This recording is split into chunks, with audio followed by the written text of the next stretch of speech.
할렐루야. 네.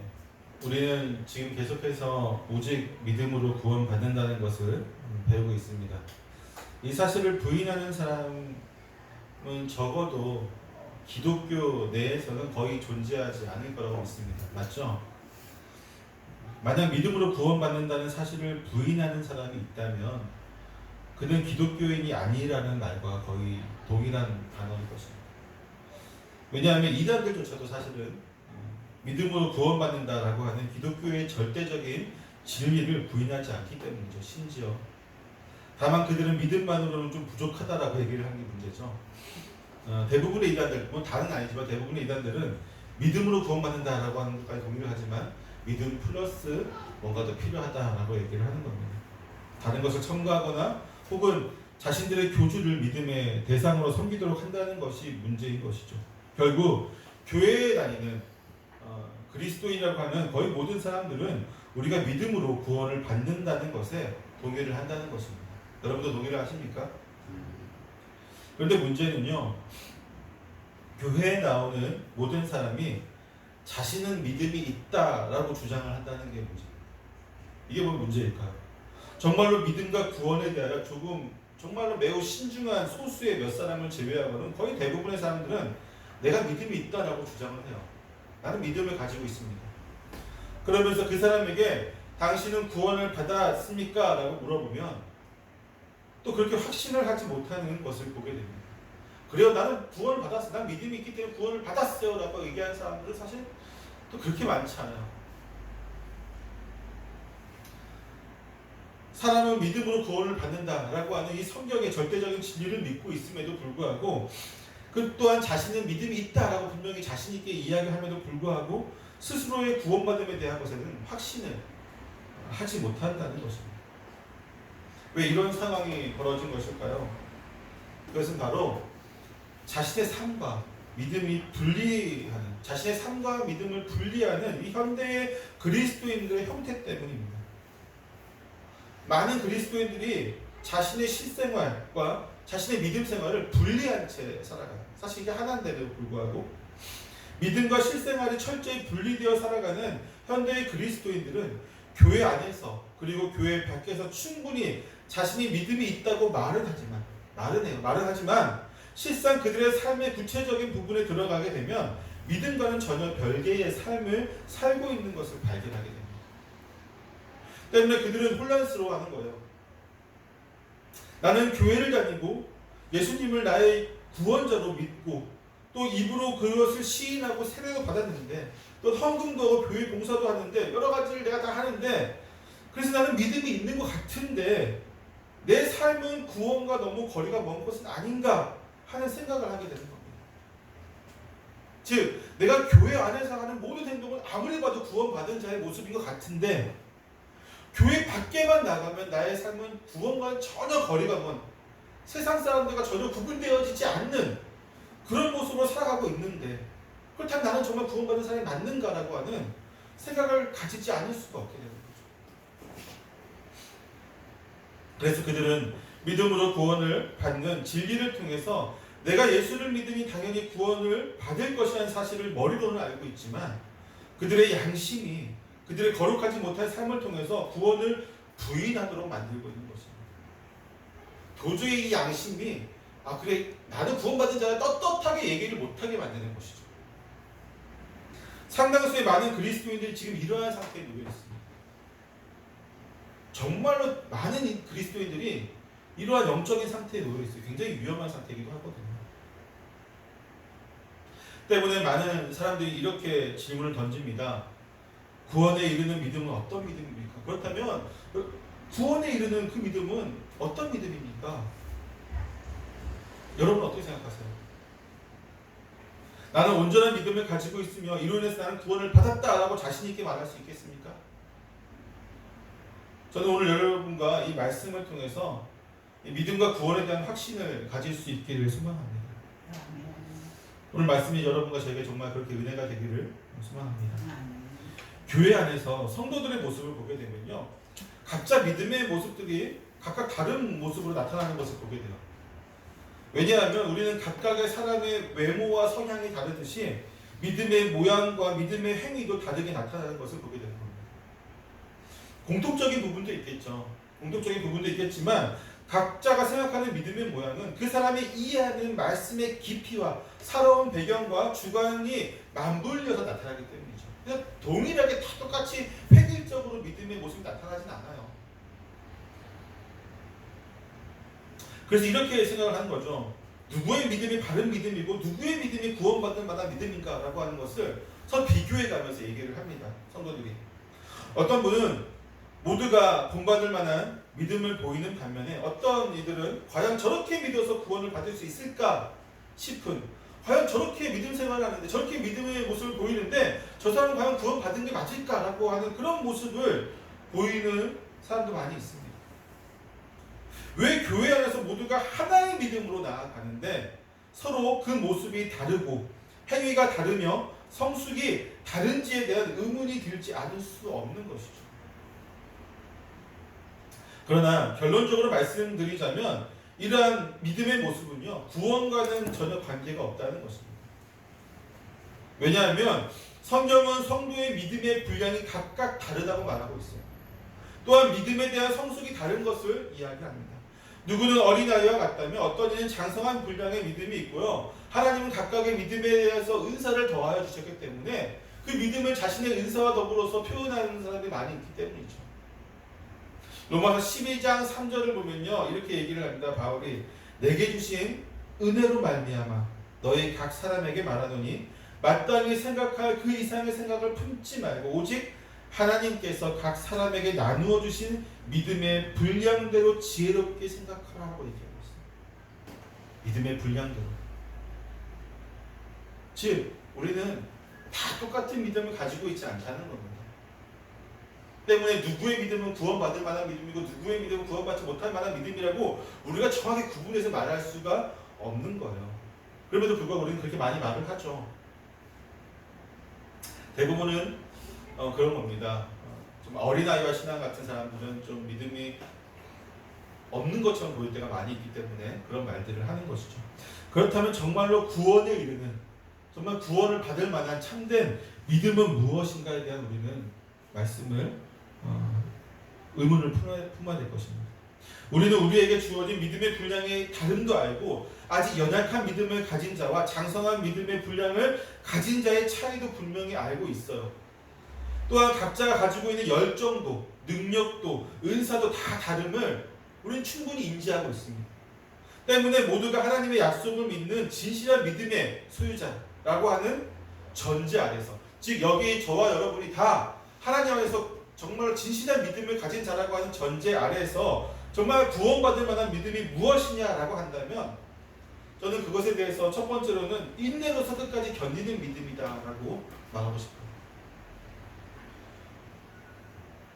요한계시록 14장에는요 새 천사가 나타나서 마지막 때의 상황에 대해서 얘기를 합니다. 그러면서 12절에서 이렇게 말을 해요. 요한계시록 14장 12절인데 한번 같이 찾아볼까요?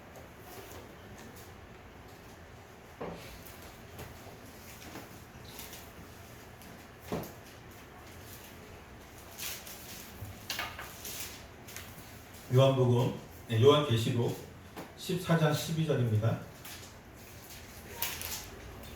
같이 한번 읽어봅시다. 시작.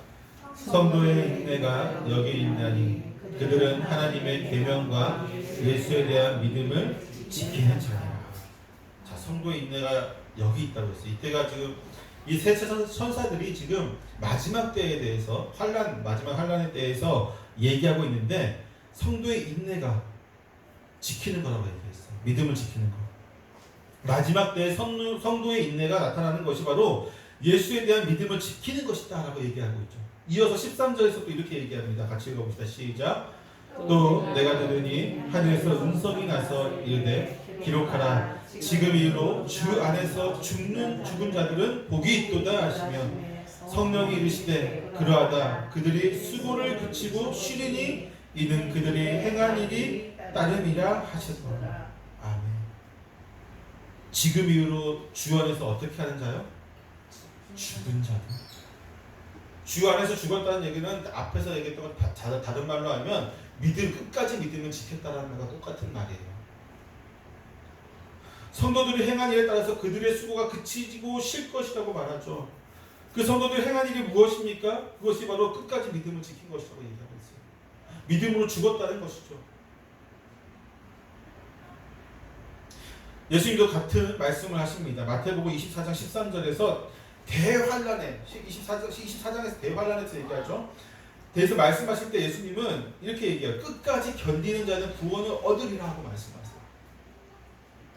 마지막 환란 때에 대해서 계속해서 그날이 얼마나 참혹한지에 대해서 설명을 하시면서 13절에서 예수님은 끝까지 견디는 자는 구원을 얻는다라고 분명히 말씀을 주시는 겁니다. 또한 병행 구절인 마가복음 13장 13절에는요. 또 너희가 내 이름으로 말미암아 모든 사람에게 미움을 받을 것이나, 분명히 이게 마지막 때에 너희는 나를 믿는다는 이유만으로 분명히 미움을 받을 것이다 하고 얘기하죠. 그러나 끝까지 견디는 자는 구원을 받으리라 하고 말씀하십니다. 우리가 믿음으로 끝까지 견뎌야 할 것이 바로 예수님을 믿음으로 말미암아 세상으로부터 받는 미움이라고 직접적으로 말씀해 주십니다. 우리가 끝까지 견뎌야 하는 것, 그것이 구원받을 만한 믿음이다라고 성경은 우리에게 계속해서 이야기하죠. 인내와 견디는 자, 또 지키는 것 모두 같은 의미이죠. 같은 의미를 가지고 있습니다. 이것은 이 땅에서 온전한 믿음으로 살아가는 것이죠. 그런데 여기에 전제가 붙어요.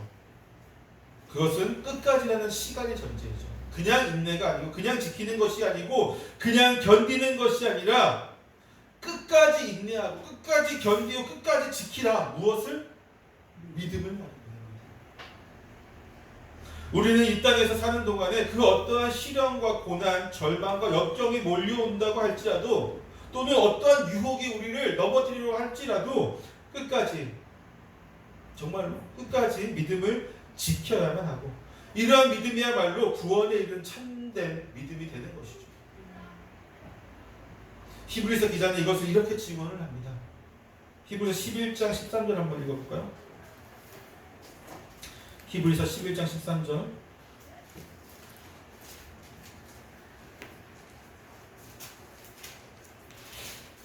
같이 읽습니다. 시작. 이 사람들은 다 믿음을 따라 죽었으며 약속을 받지 못하였을 때 그것은 멀리서 보고 환영하며 또 땅에서는 외국인과 나그네임을 증언하였으니.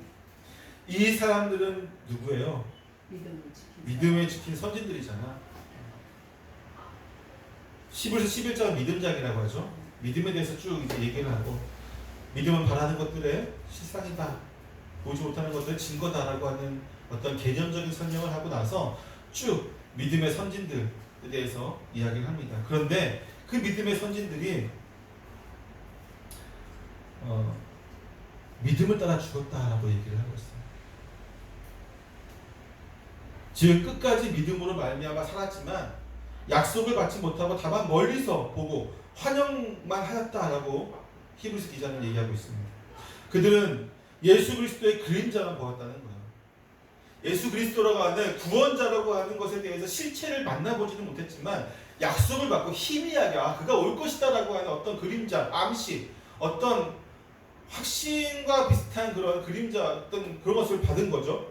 그것만 봤음에도, 실체를 보지 못하였음에도 불구하고 그들은 환영하였다, 기뻐하였다라고 얘기를 하고 있습니다. 그럼에도 그들은 정말로 기뻐하고 끝까지 믿음으로 살았던 것입니다. 실체를 만나지 못했음에도 불구하고. 또한 그들은 이 땅에 살면서 평안하지 못했어요. 뭐라고 얘기하냐면 그들은 외국인과 나그네와 같은 삶을 살았다라고 얘기를 하고 있습니다. 그것이 본향을 바라는 믿음의 삶이기 때문이에요. 굳이 나그네와 외국인 같은 삶, 여러분, 우리는 정착해서 그곳의 주민이 되기를 원하지, 안전한 삶을 원하지, 떠돌이의 삶을 원하는 사람은 아마 거의 없을 겁니다. 누구나, 저도 이제 젊었을 때 그렇지 않았지만 이제 40대가 넘어가다 보니까, 40대 중반을 향해서 달려가다 보니까 자꾸 안정적인 것을 바라는 내 마음을 보게 돼요. 뭔가 도전하기를 두려워하게 되고, 안정적인 것, 좀 더 안정적으로 내 노후를 준비하려고 하는 모습이 있습니다. 근데 이거는 모든 사람들이 마찬가지예요. 젊었을 때도 도전하려고 하겠지만 나이가 들어갈수록 안정적으로 좀 더 편안한 내 삶을 바라는 것이 우리의 인생입니다. 그런데 이 믿음의 선진들이라고 하는 사람들, 특히나 정말 족장시대에 살았던 사람들이 되게 오래 살았잖아요. 그렇죠? 그 오랜 삶을 어떻게 살았냐? 외국인과 나그네처럼 살았다. 왜? 증언하기 위해서. 무엇을 증언하기 위해서요? 내 고향은 여기가 아닙니다라는 것을 증언하기 위해서. 여러분, 내가 이렇게 나그네처럼 살지만요, 이유는 하나예요. 내 고향은 저기 있기 때문에, 하늘나라에 있기 때문에 나는 이곳에서 나그네처럼 살 수밖에 없습니다라고 하는 그것을 증명하기 위해서, 그것을 내가 증언하기 위해서 그들은 나그네와 외국인처럼 살았다라고 이야기를 하는 거예요. 집 나가면 뭐라고 해요? 고생이죠. 요새는 거기다 개자를 넣어가지고 얘기를 하는데, 집 나가면 고생이에요. 우리의 본향을 떠난 이 땅에 살면 그래서 고생인 겁니다. 믿음의 선진들, 구약의 이 믿음의 선진들뿐만 아니라 바울을 비롯한 사도들 역시도, 수많은 그리스도인들 역시도 이러한 삶을 살았습니다. 우리 역시도 마찬가지 아닙니까? 때문에 바울은 스스로 이렇게 고백을 해요.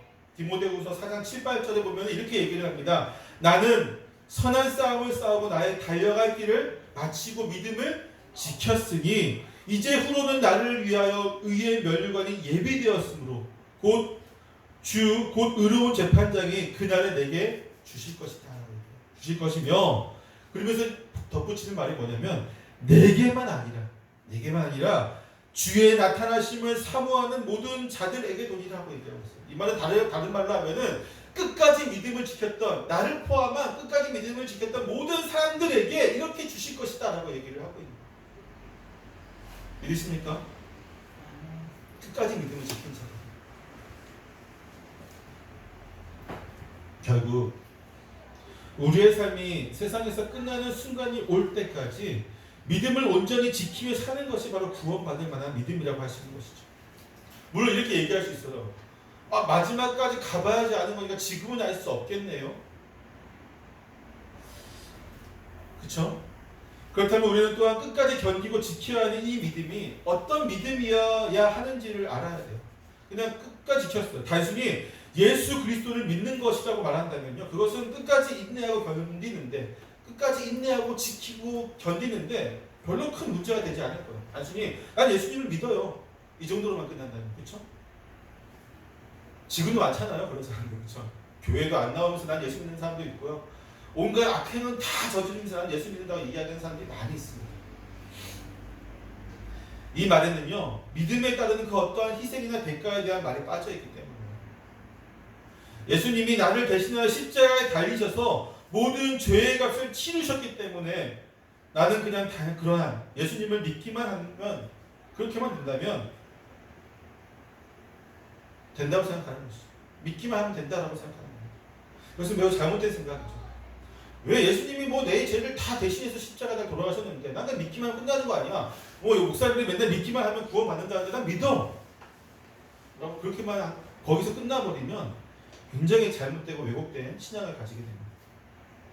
믿음을 너무나도 단순하게 생각하고 마는 것이죠. 이렇게 생각하는 사람들이 구원받죠. 실제로 구원받도 이와 비슷하게 생각을 하기 때문에 자신들의 행동에 대한 어떠한 책임도 지지 않습니다. 나는 구원받은 자고 나는 믿는 자이기 때문에 내 행동이 악한 것, 내가 나쁜 짓을 해도 이거는 구원받은 자의 행동이라고 생각하는 거죠. 때문에 우리가 끝까지 인내로서 견뎌야 하는 이 믿음의 형태는 어떤 형태가 되어야 되냐면 행함이 있는 믿음의 형태가 돼요. 행함이 있는 믿음. 어떤 사람은 지금 오직 믿음으로 구원을 받는다고 말해놓고 행위에 대해서 말하는 것은 서로 상충되는 말이 아닙니까? 라고 하는 의문이 생길 수도 있어요. 그렇게 저에게 물어볼 수도 있겠죠. 그러나 우리는 분명히 구분해야 될 것은 뭐냐면 행함이 있는 믿음과 행함으로서의 믿음은 정말 구별할 필요가 있어요. 이에 대해서 야고보는 그의 서신서에서 행함과 믿음의 관계에 대해서 설명을 합니다. 그가 야고보서 2장에서 설명하고 있는 논지는 이래요. 굳이 찾아보지 않아도 됩니다. 그가 하는 논지는 이렇습니다.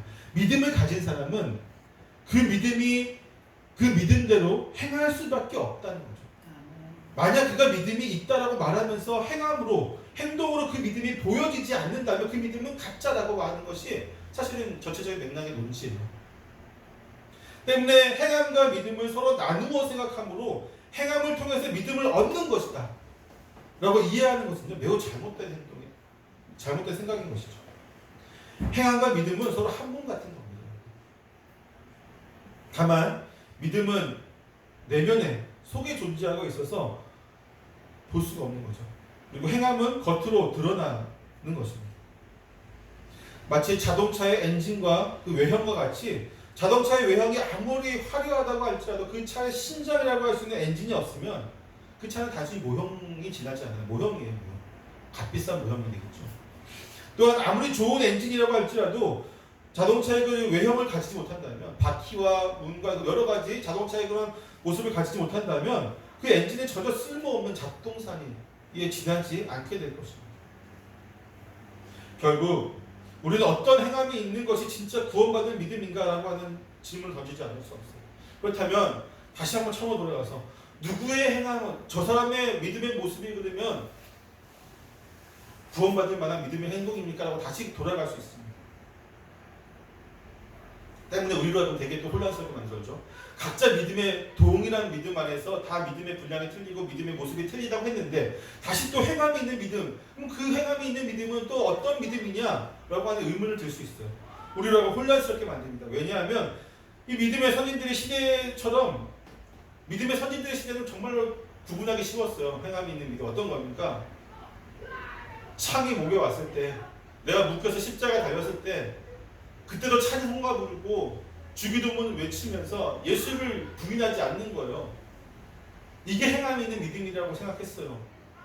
단순하잖아요. 근데 지금은 그렇지 않아요. 너무 복잡해요. 지금 단순히 우리가 생명의 위협을 느끼고 있지는 않습니다. 조금 불편할 수는 있어요. 예수 믿는 게. 그게 뭐 대단하다고 생각하지 마십시오. 근데도 다 타협하자. 우리는 지금 매우 복잡한 현대 사회에서 무엇이 믿음을 끝까지 지키며 사는 것인지에서는 사실은 깊은 논의를 거쳐야 돼요. 이것만 가지고도요, 여러분, 제가 몇 시간을 설교할 수 있을 것 같아요. 구체적으로 사례를 들어가고 설교한다면 아마 나중에 기회가 되면 이것만 가지고도 한번 설교를 할 겁니다. 그러나 우리가 놓치지 말아야 할 것은요, 행함이 주체가 되는 것이 아니라 믿음이 주체가 된다고 하는 이 기본 진리예요. 기본입니다. 더 정확히는 우리에게 믿음을 주시고 그 믿음의 대상에 계시는 주님이 모든 주체가 되신다는 겁니다. 때문에 우리가 믿는 바가 무엇인지를 정확히 인지하고 또 성경을 통해서 그 진리를 깨닫고 나아가게 된다면 아무리 복잡하고 어려운 상황이라고 할지라도 지혜로운 믿음의 길을 온전히 걸어갈 수 있게 되는 거죠. 지혜로운 믿음으로 판단을 하고 그렇게 행할 수 있게 되는 거죠. 물론 각각의 상황에 따라 틀리기 때문이죠. 또한 우리는 어떤 행동을 해야 할까? 어떤 행동이 믿음의 행동일까?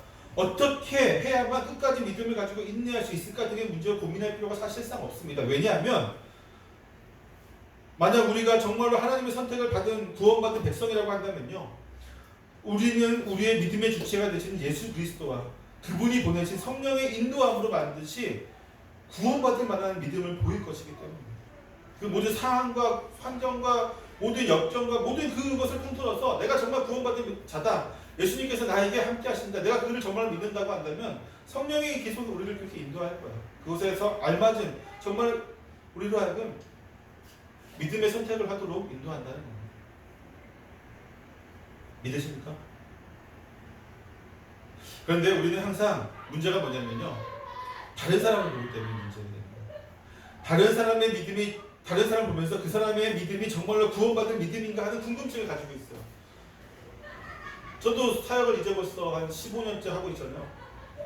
저한테 많이 물어봐요. 목사님, 저 사람 정말 구원받은 거 맞을까요? 믿음 있는 거 맞을까요? 자기 얘기를 하지는 않고 항상 누군가를 얘기합니다.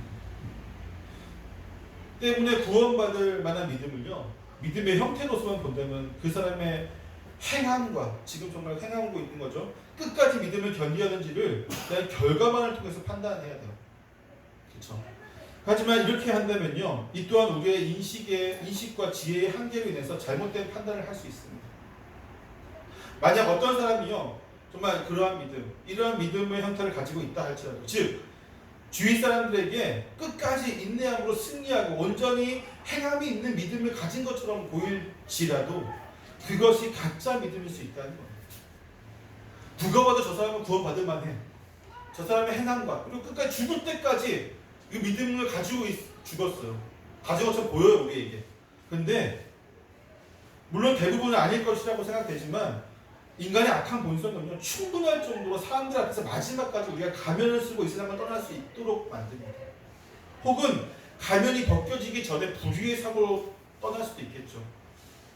때문에 그 단지 마지막 우리가 본 그 시점까지 그가 믿음을 지켰다는 것만으로 그가 정말 구원받았나 하는 것은 사실은 우리가 하나님의 자리에 서 있는 거죠. 판단할 수 없는 문제예요.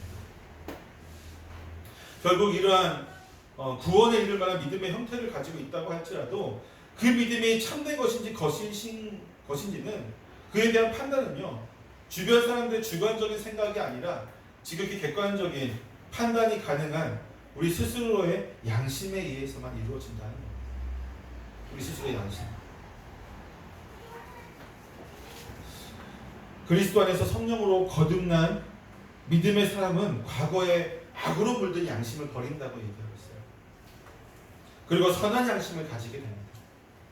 그리고 이 선한 양심은요, 우리로 하여금 계속해서 우리의 믿음과 행함이 거짓이 되지 않도록 인도합니다. 그것이 잘못된 길이라 분명히 우리에게 계속해서 우리의 마음을 찔러버립니다. 로마서 9장 1절을 보면요, 이렇게 얘기해요.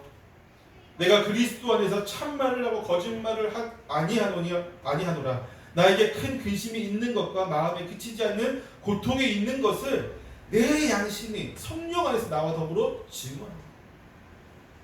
내 양심이 누구와? 성령 안에서 더불어서 증언하는 거죠.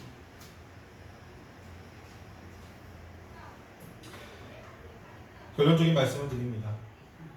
내가 과연 구원받을 만한 믿음을 가지고 있는지에 대해서 고민이 있으십니까, 여러분? 혹시나 내가 정말 구원받았는가라고 하는 그런 고민을 가지신 적이 있으십니까?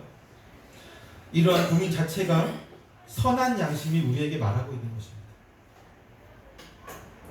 만약 선한 양심이 없는 사람, 즉 여전히 악한 양심을 버리지 못하고 살고 있는 사람이라면요, 절대로 그러한 고민을 할 수조차가 없는 거예요. 왜? 내가 행하는 것이 악한 것이라는 말을 내 양심이 하지 않기 때문이에요. 내가 예수를 부인하는 것이 악한 것이라는 것을 이 양심이 이야기하지 않아요.